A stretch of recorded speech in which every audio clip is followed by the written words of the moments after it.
Good evening, everyone. It has been a while since I have been live with you. Tonight, I'm going to be introducing my Mastering Pregnancy and Birth coaching program, and I know you're going to love it. But I want to you through it so that you have a sense as to what you're going to get. This is a 4-week coaching program, and so let me just jump right in and just go through what we're going to be seeing.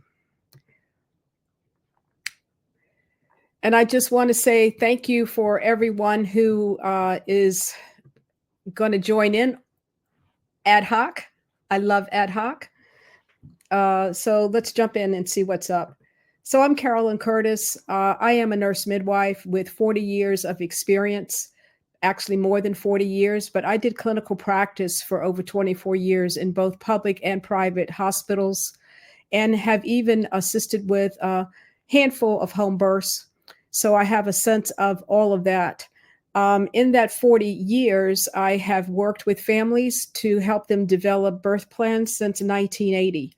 My first real job as a midwife, we required every family to have a birth plan. I also have worked in the international arena, working in the areas of maternal health, family planning, reproductive health. And my last position was in Ethiopia, where I was there to help reduce the maternal death rate. So I'm hoping that I can bring all of this background and skills to be able to serve you, to be able to help you to have a pregnancy and birth experience that is healthy for you and for your baby. So let's just jump in a little bit more. What are we going to do in this tonight outline for tonight?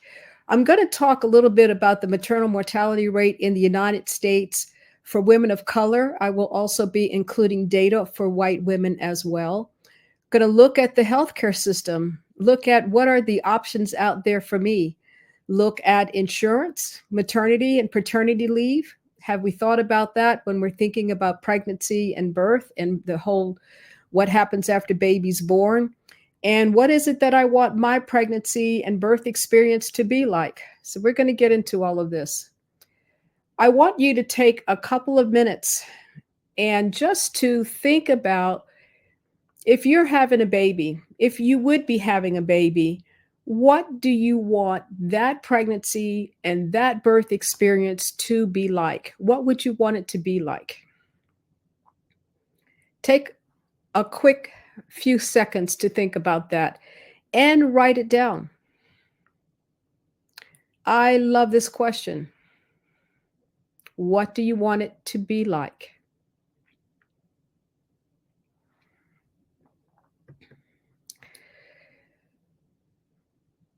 Let's move into some of the reasons for my even creating this program is trying to help reduce the maternal death rate in this country.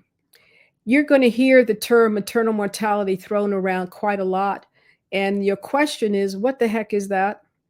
Here's the definition. Maternal mortality means the number of deaths that occur during the period of pregnancy up until the 6-week checkup, okay?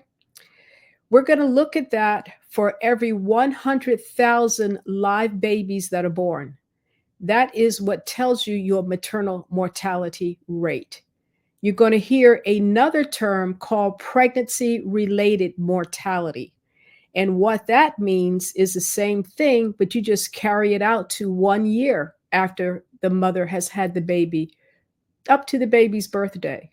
So maternal mortality, pregnancy-related deaths, meaning up to 6 weeks after you've had the baby, up until a year. Okay, that's what we're talking about. Now, what we want to look at is maternal death for women of color. And as I mentioned, I will be including what that rate is for white women in the United States. And we're going to be looking at the most recent data that we have is 2018 to 2021. And what you're going to see is that there has been, for the overall population, that means for white women, Black women, Hispanic, Asian women, there has been a doubling of the number of deaths, maternal deaths that have occurred from 2018 up until 2021.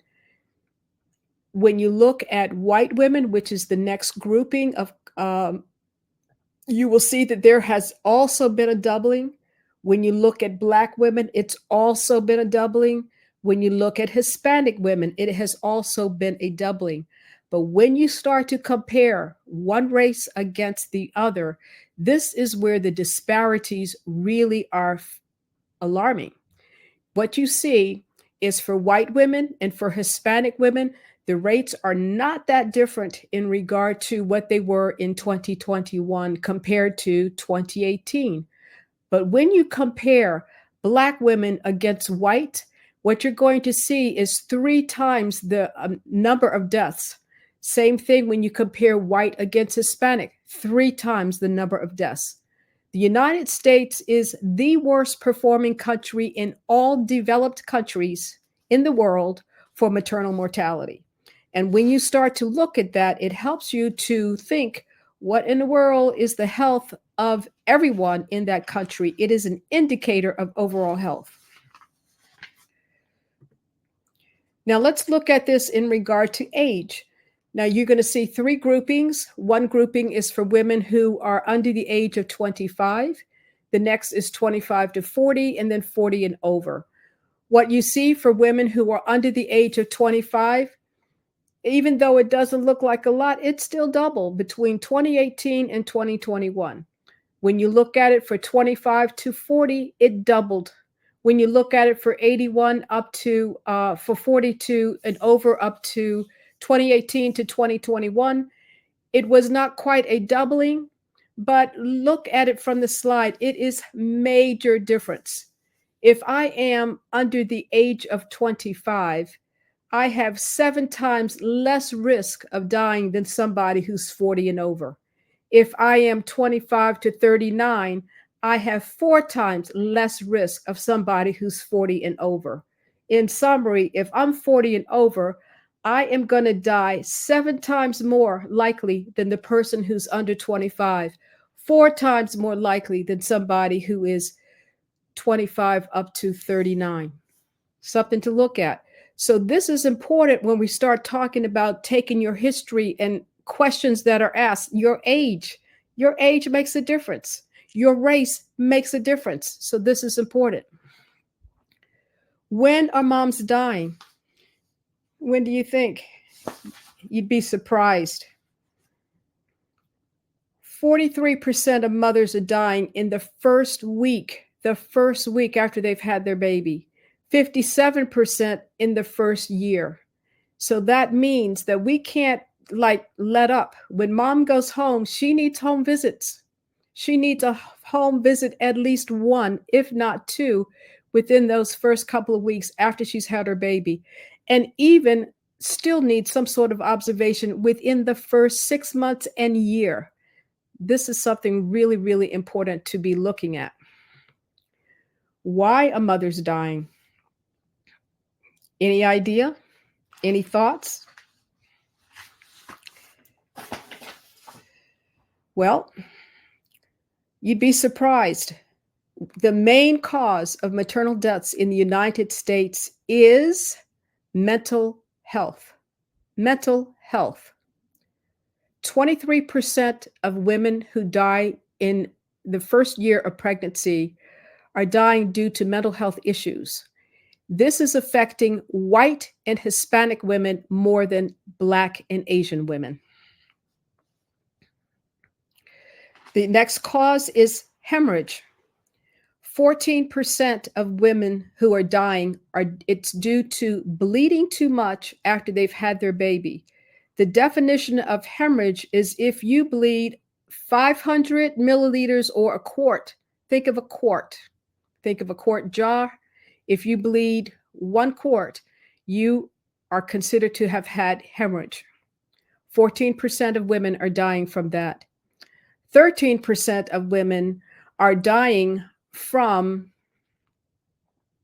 cardiac problems. When we think of blood pressure, we don't always think of that as cardiac. When you say cardiac, you're often thinking heart, right? Well, your blood pressure is a part of your circulatory system. So if you have elevated blood pressure in pregnancy, preeclampsia is a cardiac issue. Eclampsia is a cardiac issue. If you ask your grandmas and your older aunties, they would tell you toxemia, which is the same term for preeclampsia, eclampsia. 13% of women are dying from that. Cardiomegaly. Cardiomegaly is when there is actually a defect in the heart muscle itself. 9% of women are dying from that type of problem. And then blood clots. 9% of women are dying from that. So these are important things to think about, again, when taking your health history. Questions such as, have you ever had problems with your blood pressure? Anybody in your family with trouble with blood pressure? Any problems with bleeding in a previous pregnancy? Anybody in your family with those kinds of issues? These are important things to know when we get to taking that prenatal history. I want to walk through a few famous people that helped to bring these things to life a little bit more. Tori Bowie was an Olympic athlete. Now, you would not think that an Olympic athlete would have any sort of health issues. At 32, this woman died from the complication of eclampsia. She died at home. She was found dead at home. Cardiac eclampsia. Serena Williams. Serena Williams had had trouble with blood clots prior to pregnancy, and she was well aware of the signs and symptoms that went along with that. What happened with her, she had to fight to get these folks to listen to her. I mean, she had to go stand out and get attention. She was having severe shortness of breath, and she knew the signs and symptoms. Well, what ended up was that she had thrown a blood clot to the lung, known as pulmonary. Pulmonary is lung. Embolism. Embolism is blood clot. That's what she dealt with. Beyonce, at the age of 36, when she had her twins, she too had preeclampsia. Kira Johnson, 39 years of age. She went in for planned cesarean section. Healthy first baby. This was a planned C-section for baby number 2. No problems during her pregnancy. She was the picture of health. She had her cesarean section. The baby was fine. It was thought she was fine, went back for recovery. And that's where all the trouble began. Her husband noticed that she had blood in her Foley catheter tubing. So he's like, this doesn't quite seem right. So he asked about it. She was supposed to get a stat MRI. Stat meaning immediate. Well, immediate didn't end up being immediate. It was hours before she got the necessary testing that she was supposed to have. 8 hours later, they took her back to the operating room and found out that she had bled 3 quarts of blood into her belly. Hemorrhage. Clearly, she did not make it. She died on the table. Her husband sued and won. Her baby is doing fine, but her husband is raising these 2 children by himself. Now, as we think and consider about our own health risks that we bring into pregnancy and how we mitigate and help to improve them, there are problems in the healthcare system, a lot. And they are really experienced by not by all women, but particularly women of color. And these issues include things such as provider bias. Racial bias by healthcare providers. I reviewed a study that was done that looked at medical students who, white medical students, were convinced that women of color had thicker skin, and therefore their tolerance for pain was much higher. And so, therefore, they are not getting pain medication as needed. There is a sense of African American women not being listened to. And I don't want to say that that is a problem only for African American women. It's a problem for probably a lot of people who encounter the healthcare system these days. But we do have documentation that this is experienced more by women of color. There is the desire to have health providers that look like you. You would love to have a Black healthcare provider, or a Latina healthcare provider, or even a Native American healthcare provider. But the true reality is that we don't have those numbers of healthcare providers in the healthcare system. What we also have evidence around is that there was a study done that did an analysis of 9 million births within hospitals, 9 million. And what they found was that Black women had a 53% higher risk of dying in a hospital during childbirth. And this was regardless of their income level, regardless of the type of insurance that they had, regardless of other social factors. Other problems that we have within hospitals are issues with mistreatment. What they found in looking at health disparities is that 1 in 6 women report experiencing one or more types of mistreatment. Things such as feeling like they have lost their autonomy, that they can't speak for themselves, that they are being shouted at, yelled at, threatened. I experienced that helping a friend of mine when she had one of her babies, being threatened by the nurse, being scolded, being ignored, being refused, not being listened to, receiving no response when you have requests for help. We also know studies show us that the context where you have your baby makes a difference. When we look at reports of mistreatment, when women had their babies outside of the hospital at home, say at home, the report for mistreatment was 5% compared to 28% when they were within a hospital. Things we know that reduce mistreatment are community births, where you are having your baby in a birth center or at home, having a vaginal birth, having a midwife, being white. If you're white, you don't have the same level of mistreatment that women of color face. Multiparous, meaning you've had babies before. This isn't your first baby. So you get treated a little bit better, probably because you're speaking up for yourself a bit more.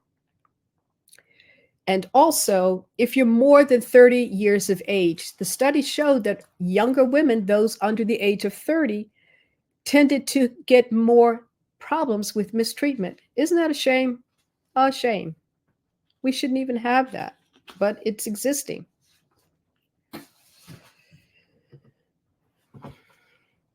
A lot of times when we are pregnant, we get our referrals for our providers from mothers, from girlfriends, from other family members. And the question that I am going to ask you is, how far are you willing to travel for your care? The other question I'm going to ask you is, while you have gotten these kinds of referrals from mom, from auntie, from girlfriends, do you know what the cesarean section rate is for that particular facility if you're planning to have your baby in a hospital? Do you know what the cesarean section rate is for that hospital? Do you know if that hospital is baby friendly?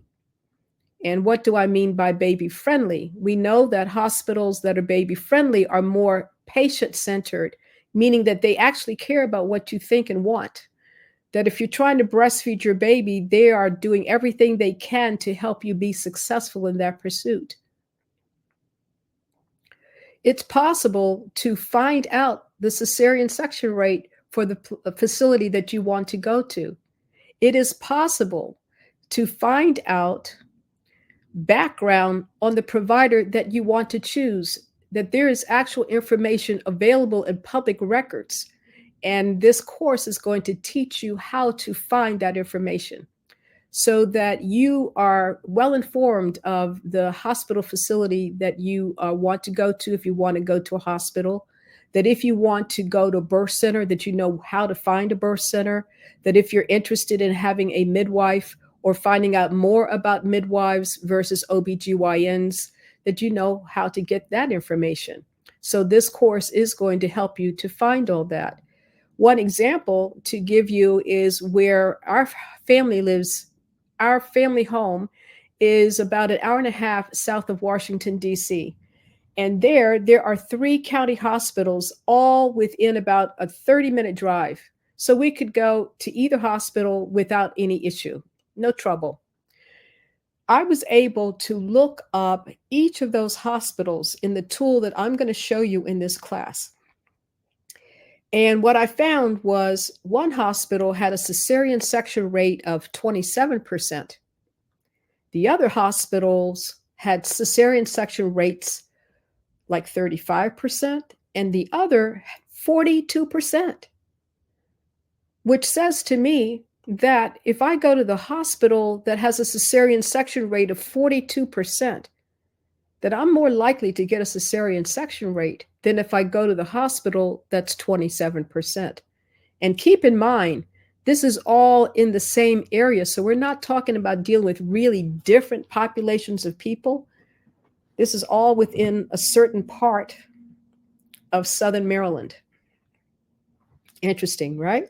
But this course is going to give you information on that.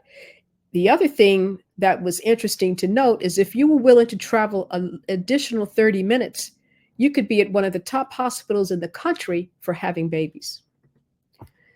Consent forms.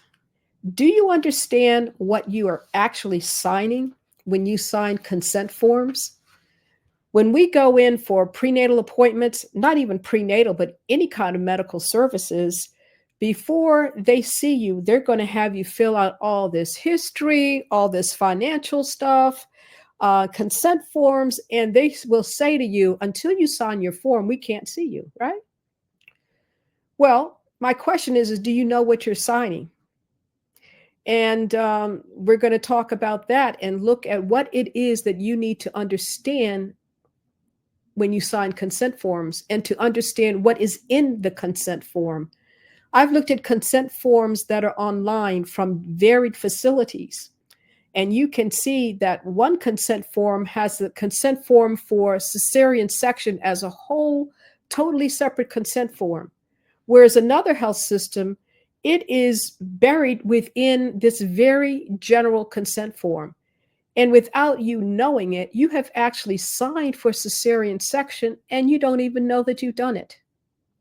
You have also signed away the right to make your doctor take care of you. In one of these consent forms, it says that I agree for the doctor to delegate my care to a junior physician.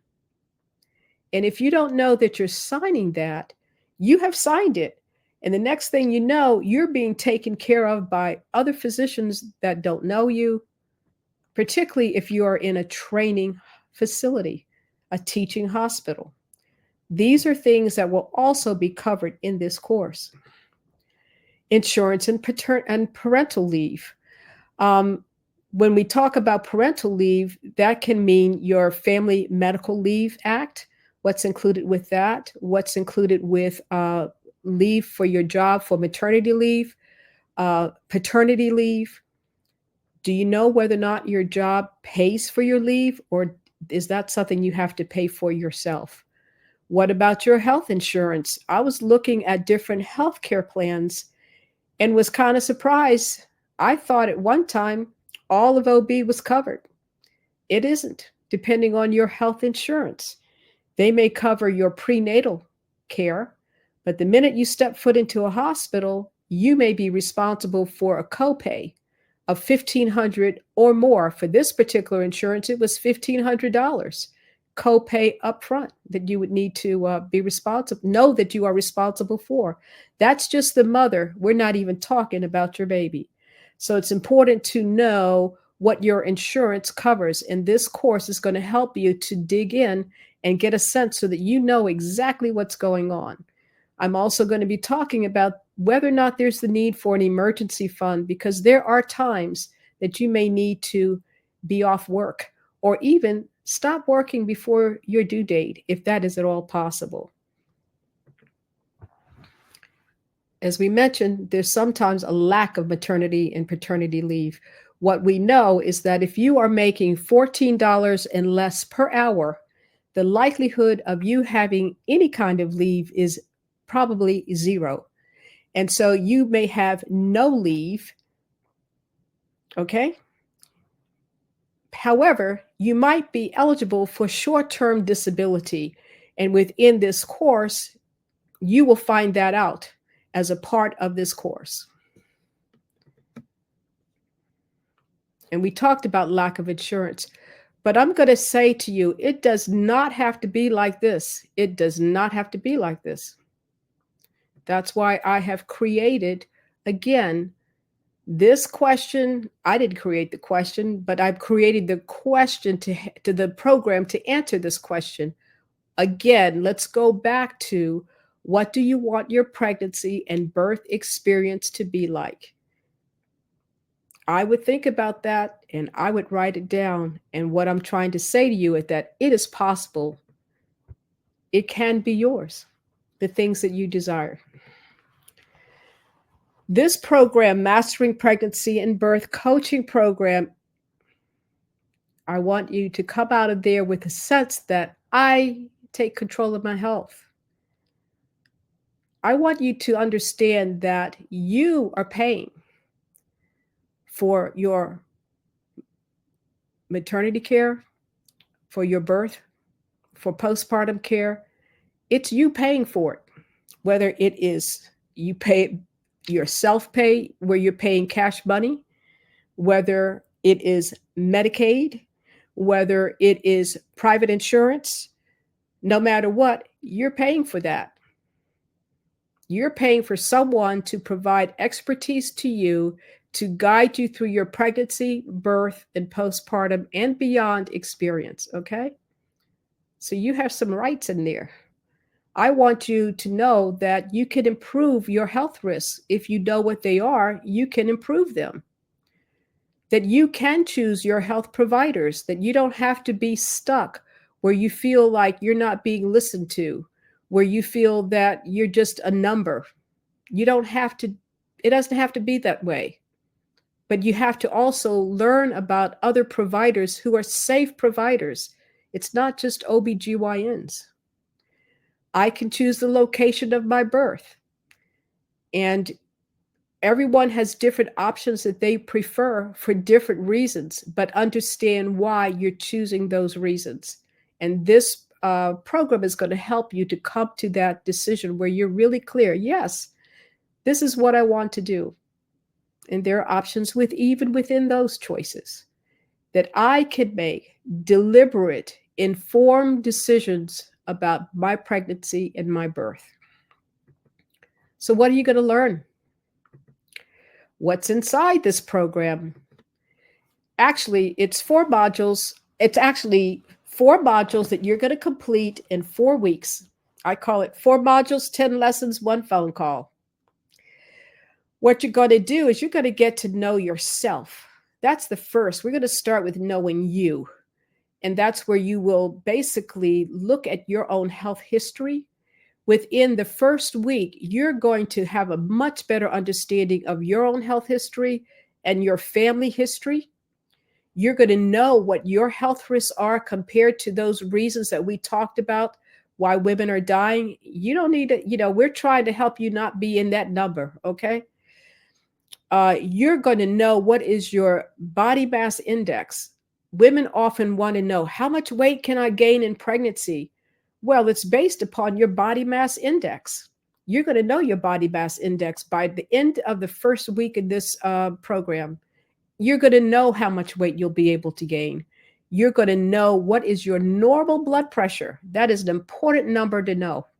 These things you're going to know. Second week, we're going to move into looking at your finances and insurance.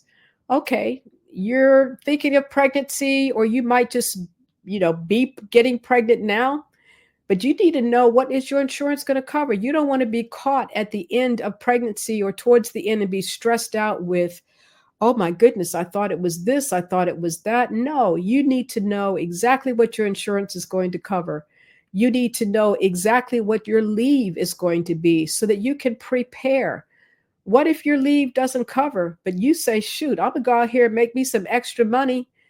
Hubby or baby's dad is like, no, we're gonna work this thing.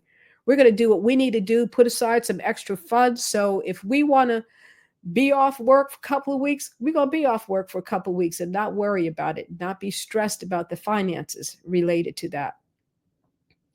So I don't want you to be, going through pregnancy stressed out about these issues. You're going to know this by the end of week 2. Week 3, we're going to get into understanding the different types of health providers and having you actually choose a couple of facilities, maybe 3 facilities to look at, and to look at, how can I find out? You're going to find out how to compare these places and decide, oh, maybe I don't want to go there. Maybe I want to be over here. That's 45 minutes instead of 20 minutes away, because I'm going to get more of what I want over there. Okay. You'll be able to find out the cesarean section rate and the baby-friendly status of whichever hospital you're choosing. If you choose to be within a hospital, you will have the opportunity to learn more about birth centers and also about home birth. And it's information to provide to you so you can make an informed decision. It does not matter to me where you have your baby. What matters to me is that you have the information to make a solid decision, and you know why you are doing what you are doing. And the fourth is, we're going to be pulling all this together by understanding what's you're signing when you go in for any appointment. And actually, you do an informed consent pretty much every day.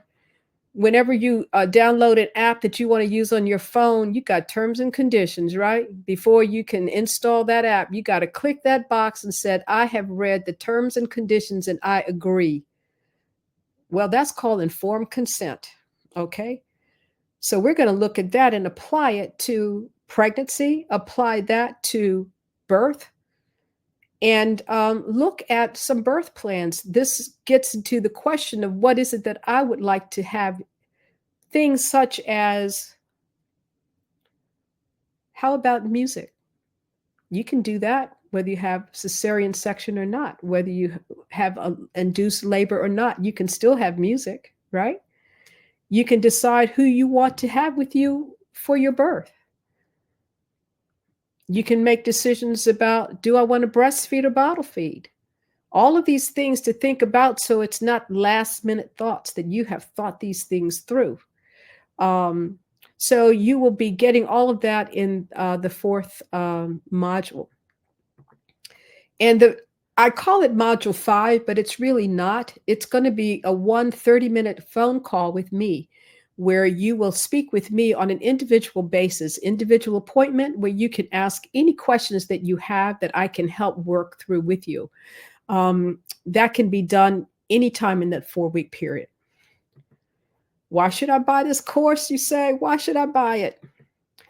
Because the information you learn in this course is not just for pregnancy and birth. You will be able to apply this information for the rest of your life. Whenever you go to a new medical provider, whenever you go to a new medical location, first thing they're going to ask you for is your family and health history. You already have it. You don't have to do it again. You can pretty much give them a copy of what you've already filled out. Saves time. You're done.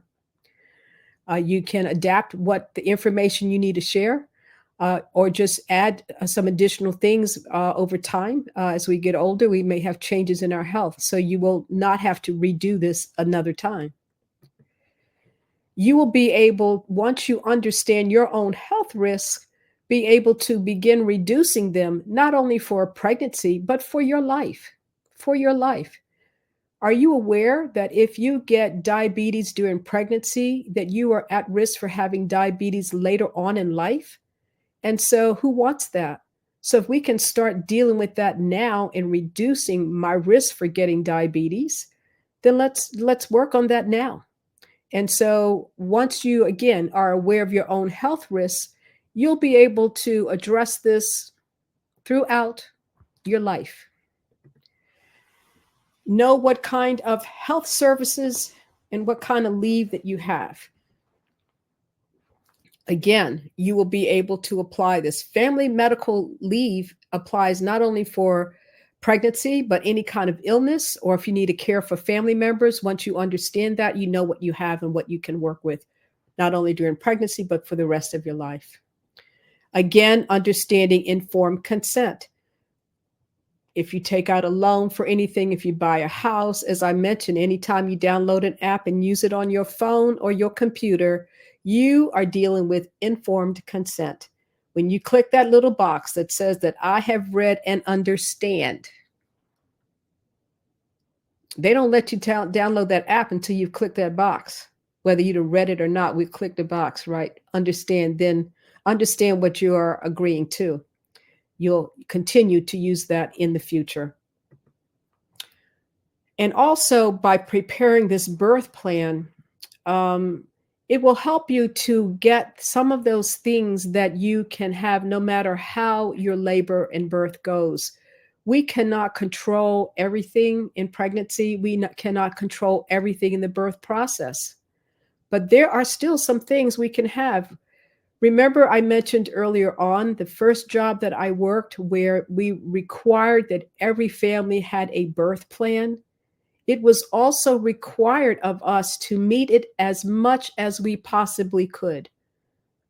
To give an example, when there was a cesarean section, we got the baby to mom as soon as possible.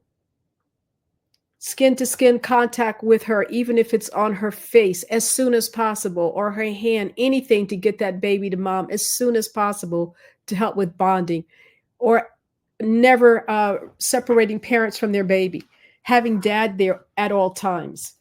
Having dad do as much as he could, what he wanted. He wanted to follow the baby. Come on with us. Come on with us. All right. We're not going to hold you back. So what we want to do is to, with birth plans, something that you can have not only for this birth, but for future pregnancies as well. Same thing for other times in your life. What do you want things to be like? Should there be illness for you or your family member? How do you want that to be managed? Okay, so as I mentioned, what we will be doing is we are going to have group sessions once a week. Everything is going to be online. This is an online program. And once a week, I will get together with everyone to answer any questions that you may have had for the information that you studied in that particular module. You will have one 30-minute session with me. You will have other people going through this program with you, which gives you some kind of accountability to kind of keep everybody on track. This program is worth about $1,500, but you're getting like a major discount. Okay. It's worth really more than that. And the other thing is that you'll be able to meet new people in this program, and you can't put a dollar figure on that because it's nice to go through the same process with others. When I taught childbirth education classes, a lot of women and families in those classes got to be friends, and they followed each other and continued to be friends even after their babies were born. Same thing can happen with this coaching program. So major discount. This isn't quite a Black Friday sale. It's more like a New Year's sale where you're going to get 25% off. It is only good for today. So if you're listening, you have until 11:30 tonight to go ahead and get into that program. And I do believe that I have the wrong QR code up for right now. What I will do is get that to you. Let me see if I can find it with another slide deck, is that QR code. But meantime, while I'm looking for that, I'm wondering if there might be any questions. And while I download this and put up another presentation with that QR code, if there's anyone online who may have any questions, please feel free to ask me.